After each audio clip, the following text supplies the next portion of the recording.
Ito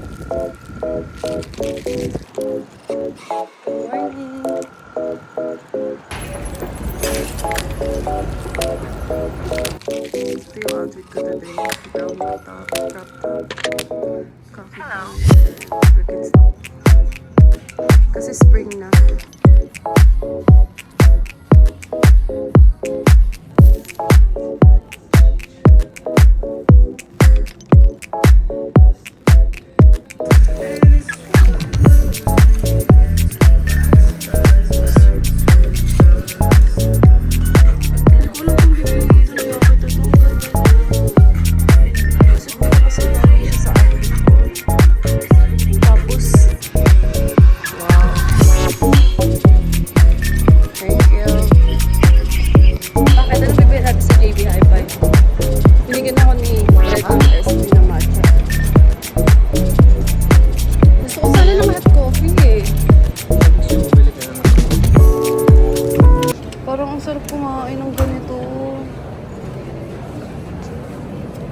Enticing.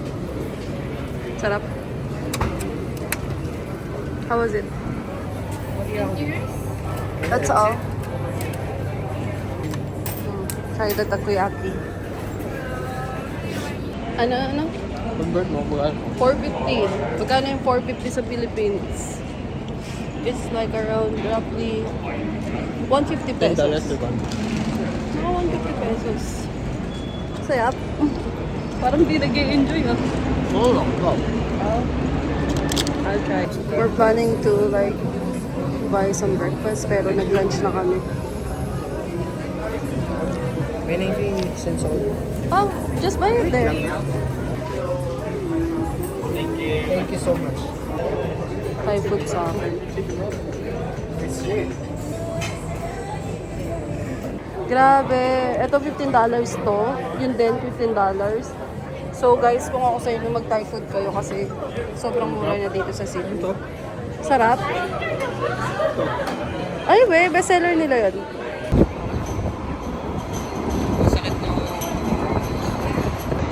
So hindi namin alam kung saan yung pupunta kayo. Should we go to Bronte? Should we go to Bondi? I don't know.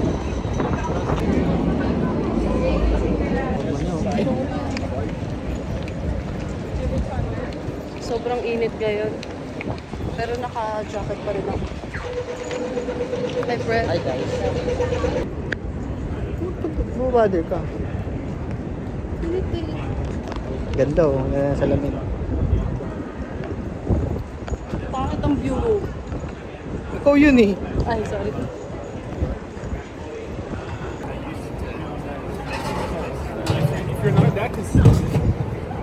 Grabe, nakakahiya. May nakapulot dito na borloloy ko sa bag ko. And akala ko ano yun. Oh my God, nakakahiya. Sorry, kuya. Parang matanda pa na lang. Inisip siguro na ano. Ano ba ito? Bata ba ito? Pambili ka na ng DJI ng Larang. Kamukha mo si Nab. Coffee shop na lang kami ni Fred. Dito kami sa Bangsha. Oh, this is nice.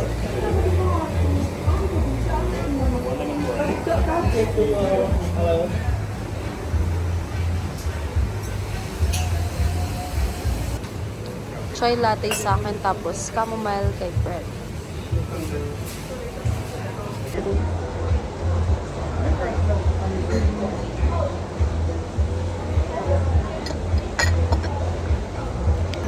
Uwi na ba? Hindi, shopping. Ha? Shop.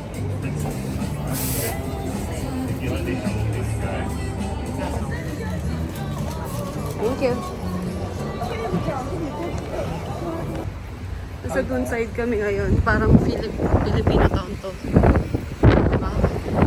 Skinita, Cafe and Grill, Pinoy Beach. Yeah, priority tayo dito.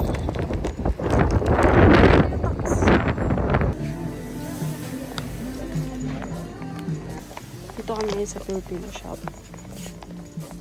Pumula ako ng pillow. Ano hinahanap po dyan? Hotdog. Kain dapat kami pero kasi sarado yung kainan dito. Ito yung parang restaurant nila.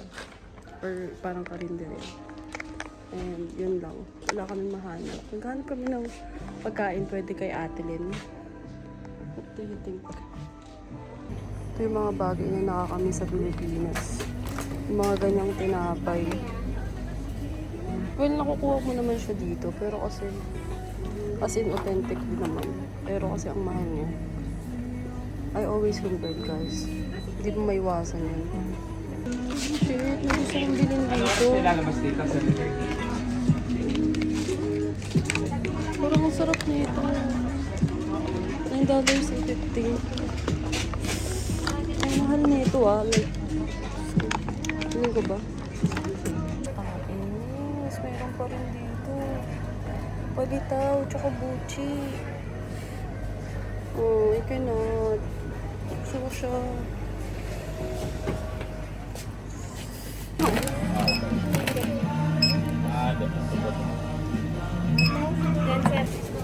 Gusto mo tikman yung iba? Kape baboy, tsaka ube? Or bunggo? Ayoko na mo, eh. Ayoko na mo. Oh my God! Pili food.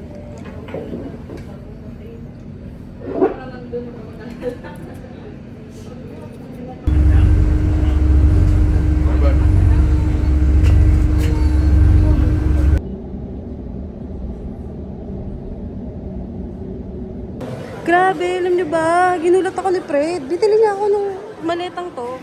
So, ang tagal ko na itong minamata. Pero kasi, ang ina. Thank you. Wow.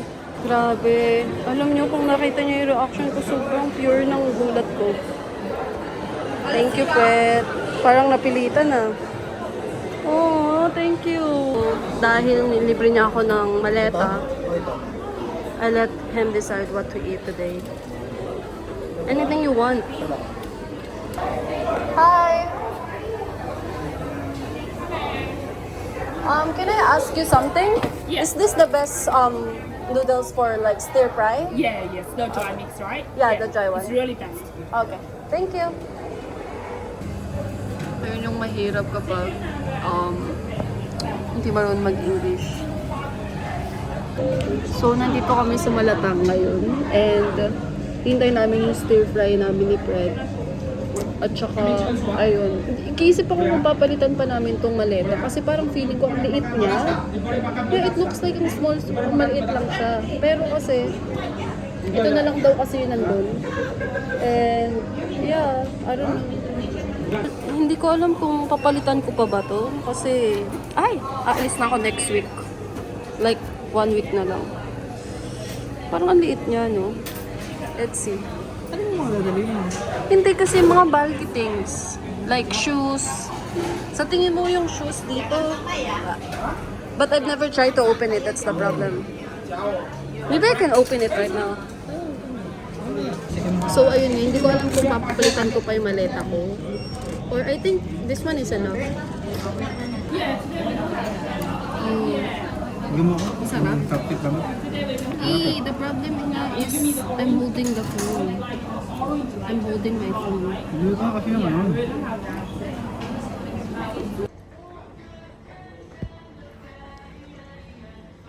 Oh, ito yung binili ko. Oh my God, ang mahal niya. Look. Sobrang ganda. Shit, ito na yata ang most expensive luggage that I have. Nag-add na lang ako kasi na-figure out ko na masyadong maliit yung luggage. Pili kami ng bagong gold ni ate. And yung ireregalo namin sa kapatid ko. Hanap ako ng magandang travel bottle eh. Maybe I can just use this one. Kaso ang pili ko lang naman is kailangan ko is only for like ito na. Hi! Red, hi ka. Happy Friday. Ito yung favorite naming Korean restaurant dito sa Sydney.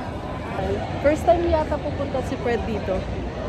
Fred, first time mo dito, di ba? First time mo yun ni Fred dito. Eh, papatry ko sa kanya yung mga kinakain namin. Pang 4 na beses na ata namin to. Let's see. Wala namang pila eh.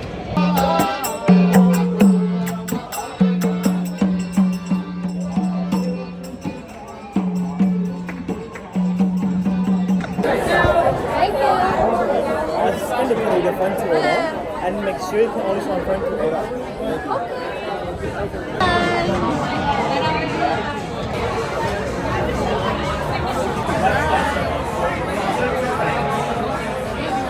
In-order namin. Ano tawag dito, Te? Salt, garlic, tapos japchae. Waiting for bulgogi. So mag-aano kami ngayon? Mag-market. Yay! Time for market! Wow! Gaganda ng mga gamit dito. Pusa.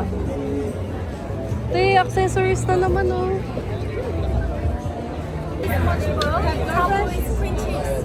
You want this one? Ang cute ni Kuya. Naka-octopus siya. Hello!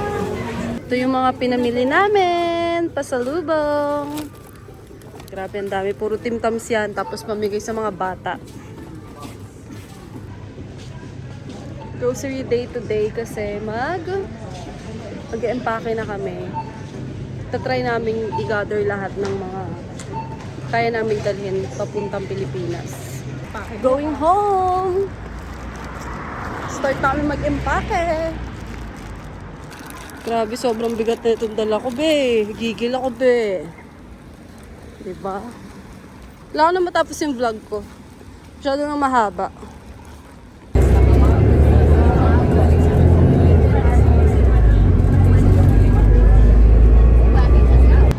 Hi! Ito ako sa Bondi.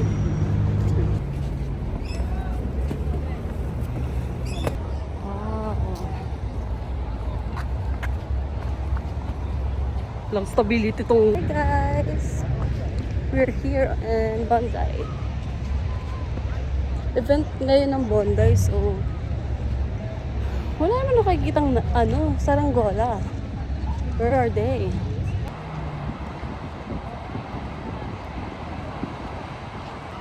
So, ayun yung mga saranggola. Ayan o, kung nakikita nyo. Ewan ko, feeling ko late kami masyado ngayon sa event kasi ano oras na ba? I think it's oras na.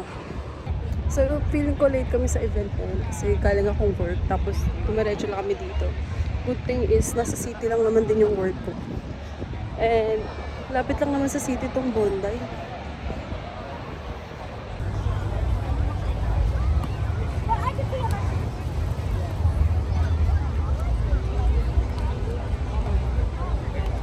Go sis! Go sis! Kaya mo yun. Ayan. So, ang dami ditong food truck. Should I... Ay, ayan yata yung nasa may eh. Ayoko. Parang I want to buy something pero I don't know what kind of food I want. For night. Okay. Guys, kung nakikita nyo naman, di ba? Sobrang mix ng mga mga lahi dito. No? Wala ka namang pure white dito. Kaganda ng mga mga painting dito. Wow.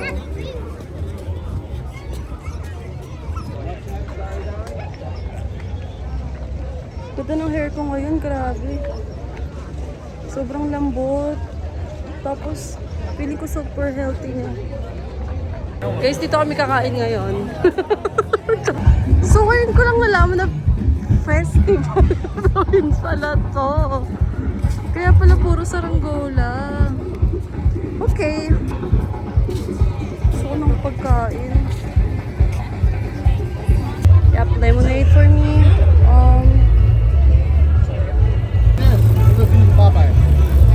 Strawberry? Yeah. Thank you. Thank you. Sarap ng strawberry. Ito na yung binili kong pagkain. Rate ko yung pagkain dito. Ito lang rin ha. Wow. Di na masama sa $14? No, $13. It's around like for 500 pesos. I think 550.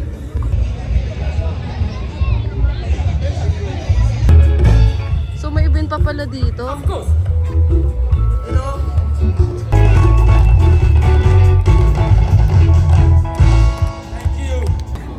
Okay, tapos na yung festival dito. Punta na kami ngayon sa Westfield. Bye!